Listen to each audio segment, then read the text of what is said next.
For decades, Soviet air defense planners dismissed stealth bombers as a Western fantasy, convinced their multiband radar networks could spot anything in the sky. But in 1990, during tense European war games, entire sections of Soviet radar coverage simply vanished. Senior engineers were left questioning everything they thought they knew. To understand why the world's most advanced air defense system faltered overnight, we have to go back to the moment Soviet certainty met American stealth. In the early 1980s, Soviet air defense engineers approached the problem of radar-evading aircraft with a confidence rooted in layered technology. Their integrated air defense system was built on the principle that no single trick could make an aircraft invisible across all frequencies. At the heart of this thinking was the multiband radar network, an overlapping web of sensors each tuned to a different slice of the electromagnetic spectrum. Long wavelength VHF and UHF radars scanned for large blunt shapes, able to pick up objects that might slip past higher frequency sets. S-band and X-band radars, operating at shorter wavelengths, provided the precision needed to guide interceptor missiles and to track targets in detail. Within Soviet doctrine, this diversity was more than redundancy. It was a shield against surprise. The logic was simple. Shaping and radar-absorbing materials could reduce an aircraft's signature in the X-band, but those same measures lost effectiveness at longer wavelengths. A plane designed to deflect or absorb radar waves in one band would still reflect energy in another. Soviet journals and technical reports emphasized this point, often citing the limitations of Western efforts to minimize radar cross-section. The phrase "no invisible aircraft" became a shorthand among PVO engineers, a doctrine reinforced in design bureaus and training schools across the country. CIA technical assessments from the mid-1980s described this approach in detail. According to declassified reports, Soviet planners did not pursue a full-scale stealth aircraft program in the 1970s, despite having the theoretical tools.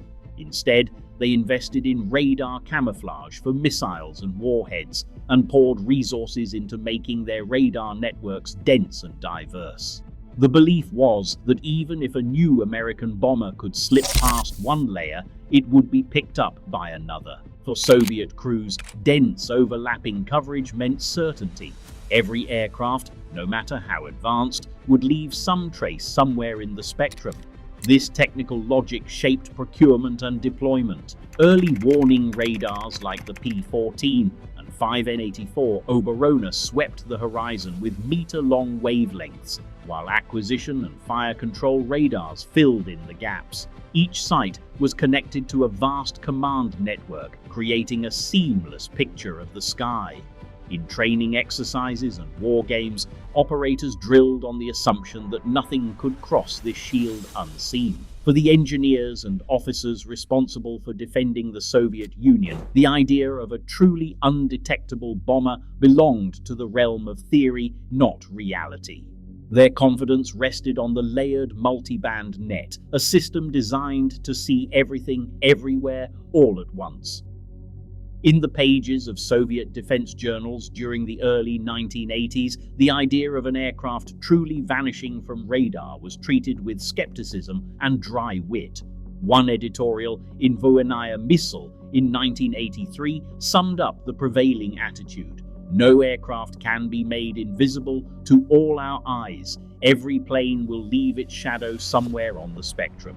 The phrase "no invisible aircraft" echoed through technical articles and conference proceedings, becoming a refrain among air defense theorists. For Soviet defense journalists, the American fascination with radar-evading planes bordered on the absurd. Stealth, as it was rumored in the Western press, seemed more like a publicity stunt than a real threat. In a 1984 issue of Technika I Woorujenie, a columnist wrote that Western claims of invisible bombers belonged to the realm of theoretical speculation, not practical engineering. The tone was dismissive, almost mocking, steeped in the confidence that a dense multiband radar net rendered any such aircraft a fantasy for Hollywood, not the battlefield. This confidence was reinforced by technical arguments. Soviet commentators pointed out that radar cross-section reduction, even if impressive on paper, could only trick a narrow slice of the electromagnetic spectrum. An aircraft might dodge an X-band fire control radar, but it would still light up on a VHF set. The American obsession with shaping and coatings was portrayed as a distraction from the real work of layered, overlapping detection. In the words of one 1985 military analyst, the sky is not so easily fooled. Beneath the surface, though, there was an undercurrent of curiosity. Technical specialists quietly tracked Western research, translating reports on Lockheed's Have Blue and noting the growing interest in radar-absorbent materials. Yet in public, the official line held firm. Stealth was a Western fantasy, an expensive gamble against the proven logic of Soviet air defense. The journals made their case with diagrams, equations, and a steady drumbeat of rhetorical certainty. For engineers and officers reading these pages, the message was clear. The sky belonged to those who could see everything everywhere all at once. Lockheed's Skunk Works team gathered in a windowless hangar in the California desert in late 1976, staring at a strange angular prototype perched on its landing gear. The aircraft, code-named Have Blue, looked nothing like the sleek fighters of its era. Its faceted surfaces were the product of a mathematical approach to radar cross-section reduction, one that ignored the curves and symmetry prized by conventional designers. The challenge was simple in principle, but daunting in practice. Build an aircraft that radar would barely notice. The numbers behind Have Blue's first test flights stunned even its creators. Traditional fighter jets like the F-4 Phantom reflected radar energy with a cross-section measured in meters. Have Blue's signature was measured in hundredths of a square meter, less than a bird, 1,000 times smaller than a typical bomber.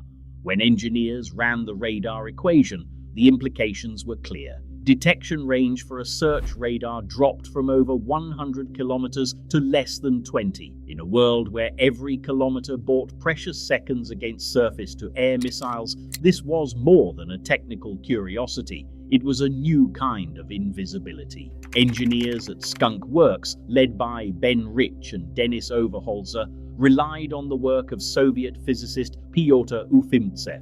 His 1962 treatise on edge diffraction, ignored in Moscow but translated by the United States Air Force, became the backbone of the Echo 1 program, the software that predicted how radar waves would scatter off a faceted airframe.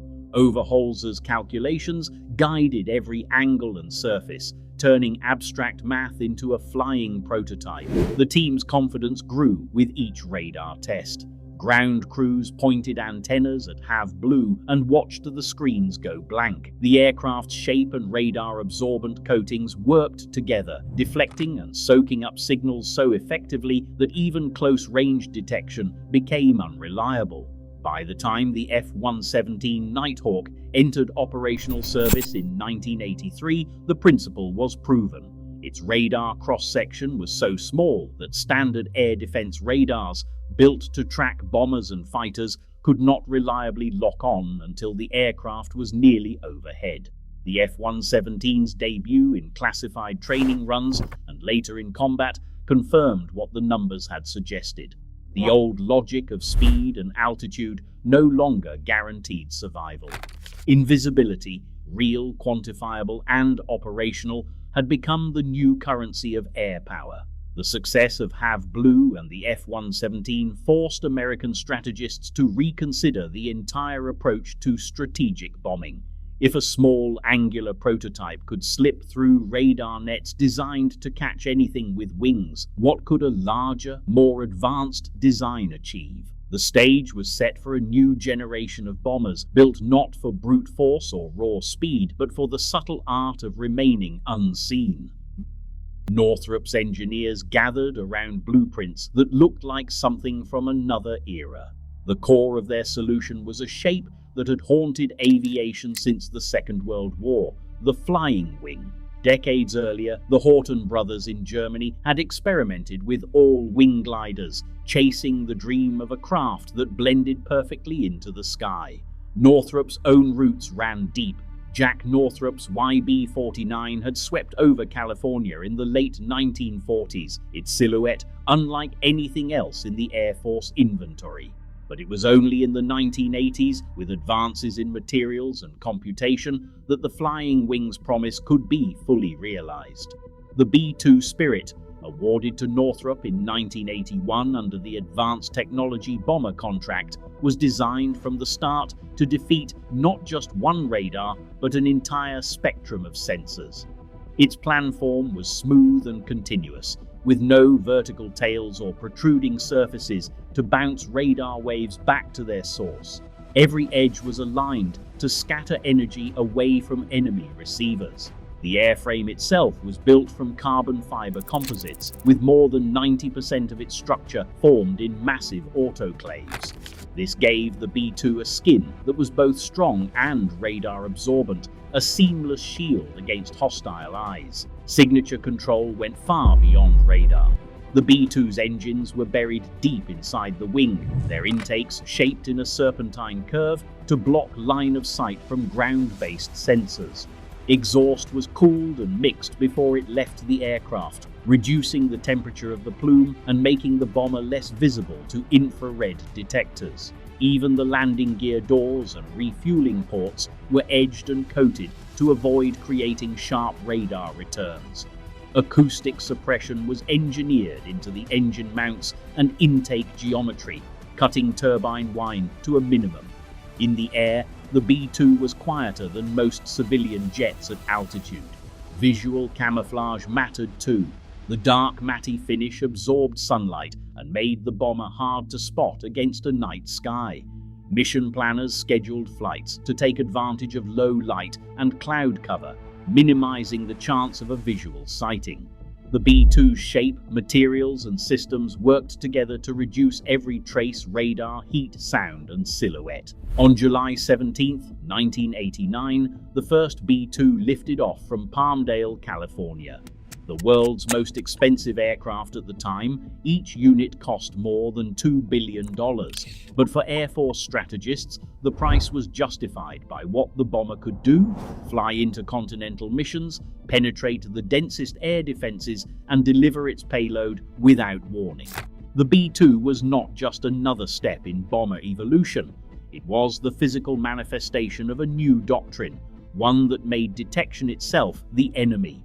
For the Northrop team, every test flight was a quiet confrontation with decades of received wisdom. The B-2's multispectral stealth was measured not just in laboratory numbers, but in the blank spots it left on radar screens and the silence it carried across enemy lines. By the time the bomber's capabilities were demonstrated in the field, the old logic of layered detection would face a challenge it was never designed to meet. Night fell over Central Europe as NATO planners initiated a war game scenario designed to probe the limits of Warsaw Pact air defense. The exercise route cut a narrow corridor through East Germany, a region mapped out in detail by both sides for years. Official records from the period show that every radar station along the route, P-14s and 5 N-84s and S-band and X-band sets, was operating at full readiness. Operators monitored their screens, expecting the usual signatures: commercial flights, NATO tankers, the occasional reconnaissance jet. Instead, at exactly 0234, one log entry from a Soviet radar post reads simply "loss of contact." The gap lasted nearly 7 minutes. Another station positioned to the south reported a similar anomaly.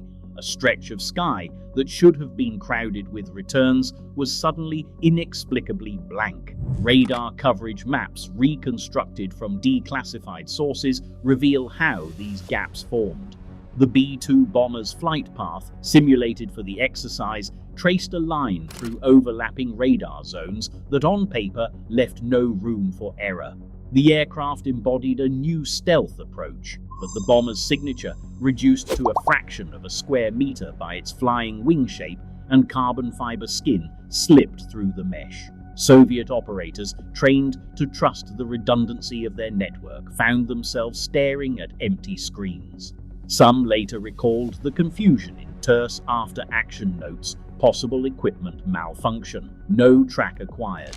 The absence of a radar return was not merely a technical curiosity. In the command posts, officers debated whether electronic countermeasures or environmental factors could explain the missing zones. Maintenance crews checked antenna alignment and power levels, finding nothing out of order.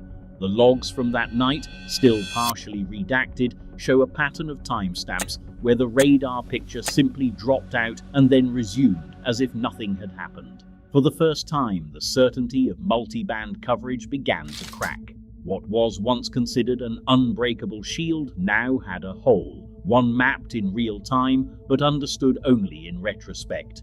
Testimonies from Soviet radar crews preserved in later interviews describe the unease that followed. One veteran recalled that they trusted the system, but that night the sky went silent.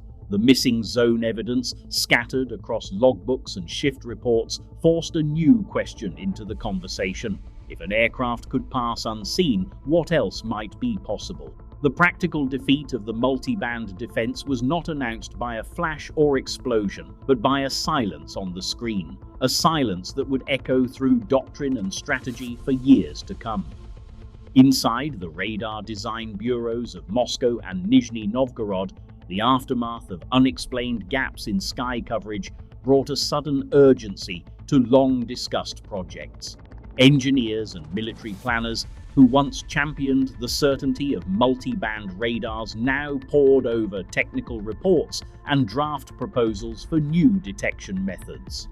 The familiar logic of dense overlapping coverage had been shaken, and the question was no longer whether targets with a low radar cross-section could exist, but how quickly Soviet science could respond. The initial response took shape in classified meetings at institutes like NIDAR and NIIIP. Research teams dusted off earlier work on over-the-horizon radar, a technology that used the ionosphere to bounce signals far beyond the horizon. Though over-the-horizon radar had been tested for tracking missile launches and long-range bombers, its application for counter-stealth was now a top priority. By the early 1990s, new over-the-horizon prototypes began field trials, with engineers seeking ways to spot the faintest traces of targets with a low radar cross-section at vast distances.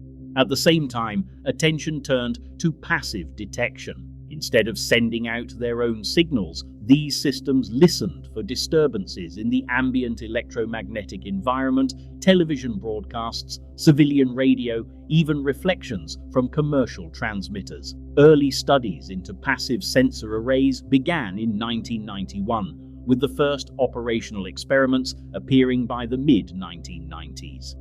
The goal was to catch what traditional radars could not, the subtle disruptions left by a stealth aircraft moving through a sea of background noise. Within a few years, these efforts coalesced into the NEBO-M project, a multiband radar system combining VHF, L-band, and S-band sensors on a single platform. The NEBO-M lineage traced back to the lessons of the early 1990s, when the old confidence in radar supremacy gave way to a race for new solutions. Russian procurement records show that the first NEBO-M prototypes entered testing in the late 1990s, with full operational capability achieved more than a decade later. Each milestone reflected the pressure to adapt as engineers and officers confronted a new reality. The age of the invisible bomber had arrived, and the only certainty was that the arms race would now be fought in the shadows of the spectrum. Stealth isn't just an American breakthrough, it's a shifting frontier that rewrites the rules with every advance and every countermeasure. Today, Russian NEBO-M arrays and Chinese passive radars hunt for what was once invisible. As each side adapts in secret, the skies above Europe remain a proving ground for what's possible and what remains undetectable. In warfare, conviction fades. Only uncertainty endures. Share your thoughts below.